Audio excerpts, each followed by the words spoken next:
Dahil maganda nga ang panahon ay gumala kami. Pupunta kami sa aming pinsan. Marami na naman nga daw silang manok kaya pwede na ulit kaming magkatay. Kaya tara na mga boy, samahan nyo kami.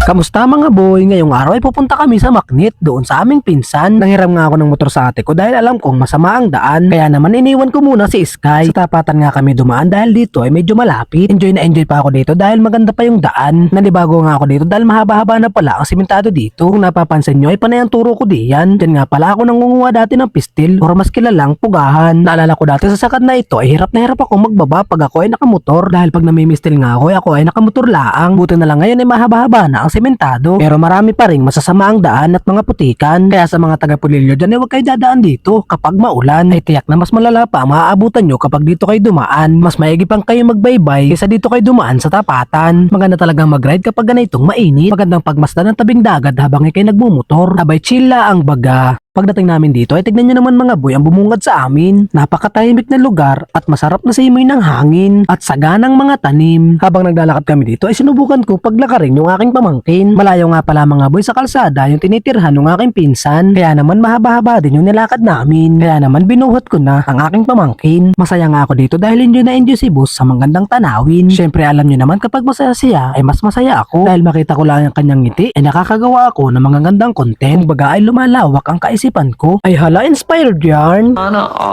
At dito nga ay tumawid na kami sa tulay. Sabi ko kay boss ay videoan niyo muna kami. At mamaya siya naman nabibidyohan ko.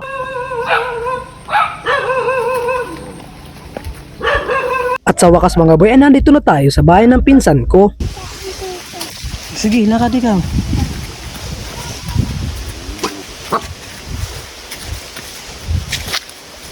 Pagdating namin dito ay nakakita kagad si boss ng magandang pwestuhan tapos napapasabi ng Sarap ng hangin dito. habang wala pa nga yung pinsan ko ay tumitingin na ako ng mga manok na pwedeng katayin. O ay sige mga boy, pumili na kayo diyan kung alin ang gusto nyo dang katayin namin. I-comment nyo na lang sa baba. Paki-comment nyo na rin po kung taga saan kayo para malaman ko rin po kung saan na ba nakakaabot ang mga ina-upload kong video. Ha? Abay nagutom yata sa biyahe itong aking pamangkin kaya naman nanghihingi na ng pagkain. Ilang saglit nga lang ito na ang mga nangyari. Ano? Kain daw ng manok. Alin? Ay pagkain mo kinain ng manok. Ay dapat hindi mo pinakain. Kaya mo na.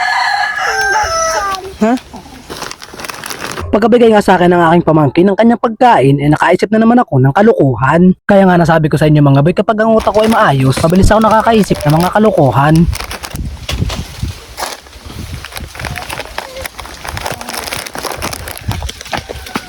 Oh, bebe. Sugo. Sugo. Ito na. Oh, ito na nga.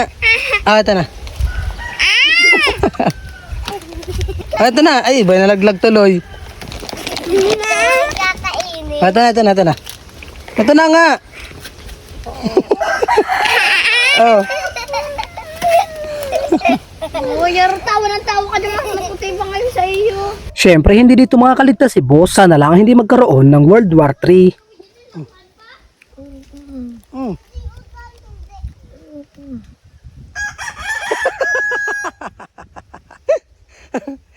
Habang pinagmamasdan ko nga ang paligid ay may napansin akong isang bagay. Kaya naman ay agad ko itong nilapitan. Sabi ko na nga ba ito ay pamilyar sa akin. Ito nga pala mga boy yung laruan namin nung ako'y bata pa. Sa Bicol pa kami nakatira. Excited nga ako kaya naman nilaro ko na to kagad. Tuwang-tuwa nga ako dito mga boy. Dahil naalala ko nung kabataan ko nung kami nasa Bicol pa. Sa ganito lamang ay talagang masaya na kami nung kapatid ko. Nung kami nakatira pa sa bundok. Sa mga hindi po nakakaalam mga boy, ako po ay isang poging Bicolano. Bali umalis kami sa Bicol ay ako ay bata pa. Sa pagkakaalam ko ako ay 7 years old. Kaya naman halos dito na ako sa Pulilio lumaki at tumandang pogi. Pagkabalik ko nga nung aking nilalaro ay nakita ko naman ang bagay na ito. Tamang-tama ito sa pamangkin ko. Titig na titig nga siya dito at alam ko na kagad ang nasa isip mo.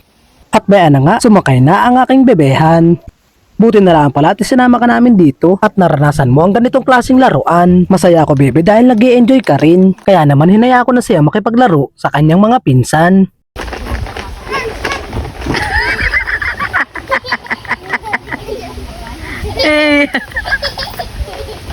Ilang saglit nga ay dumating na yung aking pinsan na si Rapi Boy. Pagdating nga niya ay tumawag kagad siya ng mga manok. Nahirapan nga kami sa panghuli dito dahil ito ay mga alpas.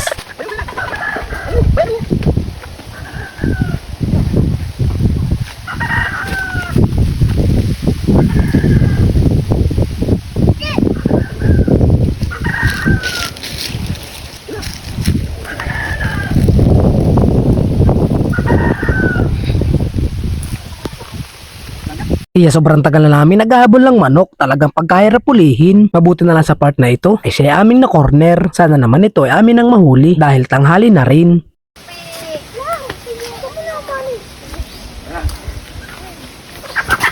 Ay, Sige.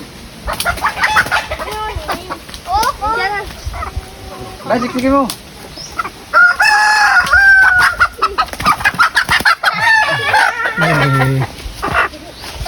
At sa wakas mga boy, nakahuli tayo ng isa. Tara na at sentensyahan na natin. Hindi ko na nga pinakita kung paano namin ito pinatay. Dahil baka mapalo tayo ni Boss Meta. Pakicomment nyo naman po mga boy sa baba kung ano masarap na luto dito. I-comment nyo na habang ito ay pinapalangko. Sobrang taba nga ng manok na ito mga boy. Tignan nyo naman yung legs ay puro taba. Tapos yung kanyang loob ay puro itlog. Pare ko itong manok na ito ay kasalukuyan nangingitlog sa kagubatan. Habang ako ay binibidyoan ni Boss ay sabi parang ito daw ay masarap gataan. Kaya naman nagkayod kaagad ng niyog yung isa kong pinsan. Habang ako naman ay kumuha na ng panggatong. Dahil ito ay lulutuin namin sa pugon. Pagkatapos ko magdikit, umigib na rin ako ng tubig dito sa malinis na bubon. Sobrang linis nga ng tubig dito mga boy. Tignan nyo naman. Binuhat ko na nga kaagad dahil tapos na daw yung nagkakayod. Tayo ay maggagata na. Sinangkutsa ko nga muna sa Ricardo yung ating manok para mas masarap at ginata ko na rin yung ating niyog. Konting tubig nga lang inilagay ko dito para ito ay maglangis-langis. Syempre yun ang request ni boss. Bale nalagay ko na dito yung gata. Di na nga lang ako na ng video dahil may ginawa si boss. Grabe kapag ganyan ang kasarapang nagluluto ay matik masarap ang kalalabasan. Habang pinapalabot ko nga ang manok ay tinahipan ko na yung aming malagkit dahil kami magluluto ng sinukmani at yun naman ang aming babaurin pag uwi. Ganito nga kami lagi sa tuwing pupunta kami dito. Pag minsan na may 8 ang ginagawa ng pinsan ko. Pagkatapos ko videohan ay pinatikman ko na nga kay boss. Pagkatikim nga niya hindi naman halatang ito ay hindi nasarapan. Naghanda na rin ako ng bukong inumin namin. Syempre para mamaya ay masarap ang ating kain. Bukod doon ay paborito ito ng aking pamangkin. Nilagyan ko nga rin ito ng bear brand swak para mas masarap. Tapos isang yelo para malamig.